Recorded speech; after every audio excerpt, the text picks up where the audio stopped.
लवकरच आपले राजहंस आता अंडे देणार आहे, कारण की त्यांच्या मीटिंगचा पिरियड पण आता जवळच आलेला आहे। तर रामकृष्णारी मंडळी लवकर लवकर आपल्याला हौदाचं काम आवरून घ्यावं लागेल। आता फक्त वाळायचाच राहिला बरं का। एकदा तो वाळला त्यात पाणी सोडून दिलं का राजहंसला बी मन मोकळं त्यात पवायला सोडून द्यायचं। त्याच्या आधी आपल्याला एक काम होतं की बाबा आपण काल जिथं चूल मोडून तिथं पिचिंग केली होती ना, तिथं पप्पांनी एक असा भन्नाट आयडिया दिलाय ना आपल्याला, तिथं करायची आपल्याला थोडी दगड टाकून लिपाई। आता ती लिपाईसाठी माती आणायला गेलो होतो आपण वावरात, मस्तपैकी ट्रॅक्टर मध्ये भरून माती घेऊन आलो घरी। माती घेऊन घरी येत नाही तर गौरीनी शाळेनी इतका कल्ला चालू केला भाऊ। पहिलं त्यांना वाड्याची कुट्टी करून त्यांना टाकली। आता म्हणलं मनसोक्त का, तेवढ्यात माझी नजर राजहंसकडे गेली, त्यांची मस्तपैकी आता मीटिंग चालू आहे।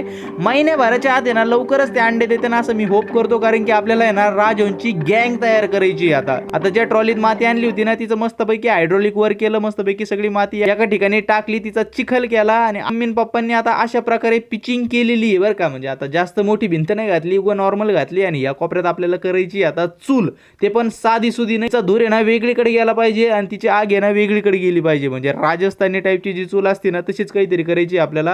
आता मी तिथं पिचिंग केली आणि तिथं थोडं पाणी मारित होतो, कारण की ती मुरुम जरा दबून बसावं म्हणून। आणि ते झाल्यावर मी केलं राजहंसच्या घराचं काम चालू। आता इथं आडवे तर बांबू बांधलेत बरं का, पण माझं डोकं चाला नाही याच्यावर मी पाचरट टाकू ऊसाचं की वाढे टाकू ऊसाचे की तळट टाकू का हिरवं कापड टाकू शेड नेट असतं ते, नक्की कमेंट करून सांगा तुम्हाला काय वाटतंय। तुम्ही जे सांगता तेच आपण टाकू। आता उद्या या राजहंसच्या हौदात आपण पाणी सोडू आणि देऊ राजहंसला मस्तपैकी मन मोकळं पवायला सोडून। चला आता व्हिडिओ इथं संपू। आपल्या जर व्हिडिओ तुम्हाला आवडत असल्या तर कमेंट मध्ये मला नक्की सांगा आणि चॅनलला सबस्क्राईब, व्हिडिओला लाईक आणि इंस्टाला फॉलो